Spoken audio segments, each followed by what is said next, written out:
Welcome to KT media. This is Krishna Teja. And ఇప్పుడైతే ధురంధర్ నిజంగా వరల్డ్ని ఇండియానే కాదు వరల్డ్లో షేక్ చేస్తున్న ఈ సినిమా పార్ట్ 2గా రావడం జరిగింది. ఎందుకంటే ఫస్ట్ పార్ట్ చూసాము, దాని రివ్యూ కూడా మన కెటి మీడియాలో ఉంది. అండ్ ధురంధర్ కోసం నిజంగా పార్ట్ 2 కోసం మామూలుగా ఎదురు చూడడం లేదు. అందుకనే ఇప్పుడు రిలీజ్ అయిన తర్వాత అసలు బ్లాస్ట్ అవుతుంది. ఎందుకంటే దీంట్లో ఉన్న మ్యాజిక్ ఏంటంటే 350 మినిట్స్ ఉన్న డ్యూరేషన్ సినిమాను కూడా అంత కూర్చొని ఎంజాయ్ చేస్తున్నారు. అంటే ఎందుకంటే కొన్ని సినిమాలు మనకు తెలుసు కంటెంట్ లేకపోతే 2 గంటల సినిమా కూడా ఎన్నో 10 గంటలు ఉన్నట్ల ఫీల్ అవుతాము, లేదా బోర్ కొడుతుంది. కానీ దీన్ని మనం 2 పార్ట్స్గా ఒకేసారి టైం లైన్ కూడా ఎక్కువ లేకుండా ఒకేసారి తీసి 2 టైమ్స్ రిలీజ్ చేయడం అనేది సెకండ్ పార్ట్ కూడా అసలు మామూలు విషయం కాదు. ఇప్పుడు వరల్డ్ను అసలు మామూలుగా లేదు. మొత్తం ఇండియన్ అభిమానులకు కానీ ఇండియా అభిమానులు కానీ మొత్తం వరల్డ్ వైడ్ మాత్రం ఆదిత్య ధర్ అనే సౌండ్ మాత్రం యాజ్ ఎ డైరెక్టర్గా, అలాగే రణ్వీర్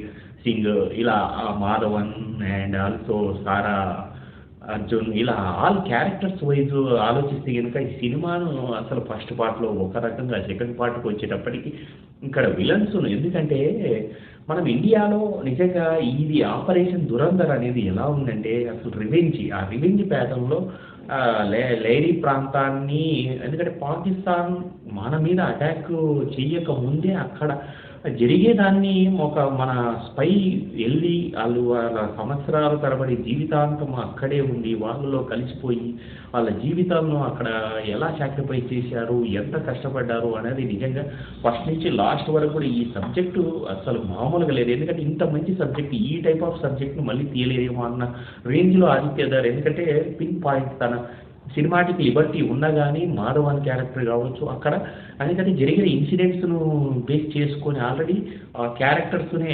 ఇందులో మ్యాజిక్ ఏంటంటే సెకండ్ పార్ట్లో దావూద్ ఇబ్రహీం గురించి తను తీసుకున్న, ఎందుకంటే ఇది స్పాయిలర్ అయినా కానీ సినిమా చూడాల్సిందే కాబట్టి యంగ్ ఫోటో మనకు ఎప్పుడూ ఒక ఫోటో ఉంటుంది, దాన్ని డౌన్ చేస్తే ఆ ఏజ్డ్ బెడ్ మీద పడి ఉంటాడు. అది మామూలుగా లేదు. ఇలా మ్యాజిక్స్, ఇలాంటివి ఎన్నో మ్యాజిక్స్ సినిమాలో ఉన్నాయి అసలు ప్రతి చోట. ఎందుకంటే ఒక ఎమోషన్, ఎందుకంటే తన పర్సన్నే చంపడం, ఓరుగా చంపడం అనేది అసలు మామూలుగా లేదు. అలాగే ఫస్ట్ నుంచి లాస్ట్ వరకు కూడా, ఎందుకంటే ఒక మిలిటరీ కమాండర్ పోస్ట్ నుంచి వెళ్ళి అక్కడ తను ఒక 15-20 ఇయర్స్, అలాగే ఇంకొక అతను 45 ఇయర్స్, ఇలా వాళ్ళ లైఫ్లు ఎంత సాటిస్ఫై. ఎందుకంటే మనకు అజిత్తో తెలుసు అతని లైఫ్ స్టోరీని చూస్తే తను ఒక బిచ్చగాడిగా ఉంటూ, ఎందుకంటే జనరల్గా ఆయన అలా ఉండి అక్కడ ఉన్న సిచ్యుయేషన్స్ని హ్యాండిల్ చేసిన విధానాలు, ఇలాంటివన్నీ కూడా ఈ మూవీ మాత్రం ఎంత చెప్పినా తక్కువే.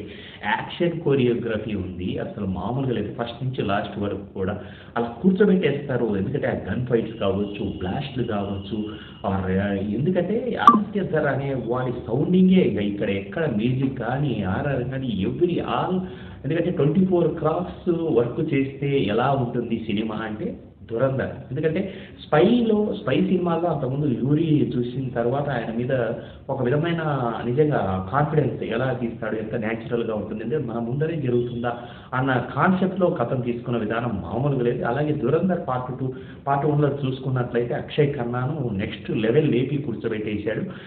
ఇక్కడ విలను ఒకడు అనేది లేదు, కానీ అల్లడు సెకండ్ పార్ట్కి వచ్చేటప్పటికి అక్షయ్ ఖన్నా ఉండడం వల్ల ఒక విలన్ ఉన్నాడు, స్ట్రాంగ్ పిల్లర్ ఉన్నాడు. ఆ సబ్జెక్ట్ ఎందుకంటే ఆ వరల్డ్లోకి తీసుకెళ్ళడానికి ఫస్ట్ పార్ట్ అనేది ఒక లింక్ అయితే ఉంది. అలాగే సెకండ్ పార్ట్కి వచ్చేటప్పటికి ఇక్కడ ఎందుకంటే నోట్స్ మ్యారిఫైజ్ కావచ్చు, వాళ్ళని చంపడం కావచ్చు, రణ్వీర్ సింగ్ పర్ఫార్మెన్స్లు కావచ్చు, సారా అర్జున్ పర్ఫార్మెన్స్, మాధవన్ పర్ఫార్మెన్స్, ఇలా ఆల్ క్యారెక్టర్, అర్జున్ రాంపాల్, ఇలా ఆల్ క్యారెక్టర్స్ పర్ఫార్మెన్స్తోనే అసలు న్యాచురల్ పోర్ట్రేట్ చేసినది మాధవన్ను నెక్స్ట్ లెవెల్ పర్ఫార్మెన్స్ అని. ఎందుకంటే ఇందులో మాధవన్ ఉంది ఒక డిఫరెంట్ షేడ్స్లో అజిత్ దోవల్ క్యారెక్టర్ను తను పోర్ట్రేట్ చేసిన విధానము అసలు మామూలుగా లేదు.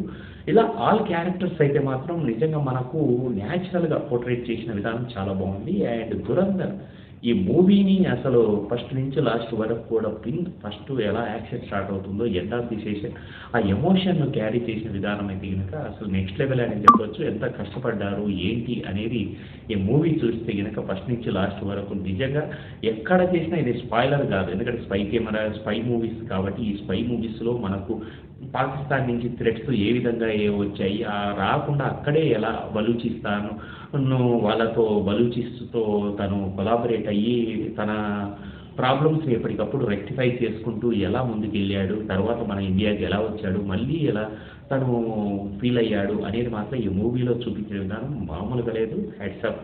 ఇప్పుడు ఎందుకంటే ఆదిత్య ధర్ అనేది మామూలుగా వినపడడం లేదు కాబట్టి ప్లీజ్ వాచ్ ఇన్ థియేటర్. ఎందుకంటే అందరూ చూస్తారు. నిజంగా మీ రివ్యూస్ ఏంటనేది మళ్ళీ కామెంట్ రూపంలో తెలియజేయండి చూసింటే కనుక.